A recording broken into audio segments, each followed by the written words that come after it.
สวยเหลือเพิ่นได้น้องจนขอหลีกทางให้อายกับเขาหญิงคนนี้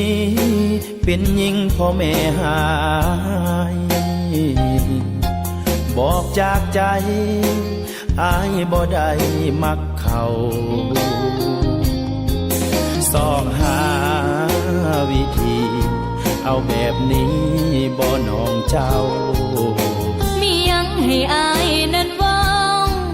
ออกมาเขาพากันมาหลักนี้หนีจากวันที่อายแต่งคำเว้าอายนั้นสัวแห้งอย่ากันแกล้งเขาเลยนะอายบ่มักเขาจักดีสิให้เอาจังใดว่าให้อายนั้นสมมุติว่าผู้หญิงคนนั้นเป็นน้องไปเถิดน้องสองเฮาพากันหลักนี้ปากบ่ดีวิธีนี้บ่ถูกต้อง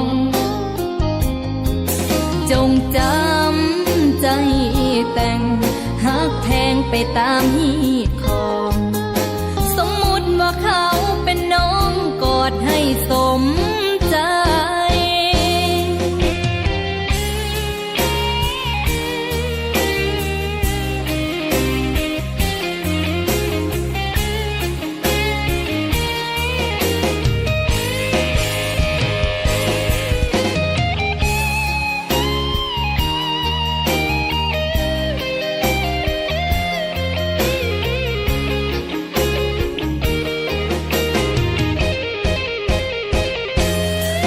พากันมาหลักนี้หนีจากวันที่อายแต่งคำเว้าอายนั้นสัวแห้งอย่ากันแกล้งเขาเลยนะอายบ่มักเขาจักดีสิให้เอาจังใดว่าให้อายนั้นสมมุติว่าผู้หญิงคนนั้นเป็นน้องไปเถิดน้องสองเฮาพากันหลักนี้ปากบ่ดีวิธีนี้บ่ถูกต้องจงจำใจแต่งหักแทงไปตามฮีดของสมมุติว่าเขาเป็นน้องกอดให้สมใจก็เหมือนไอ้กอดขอนไม้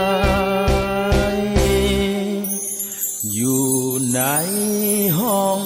นอน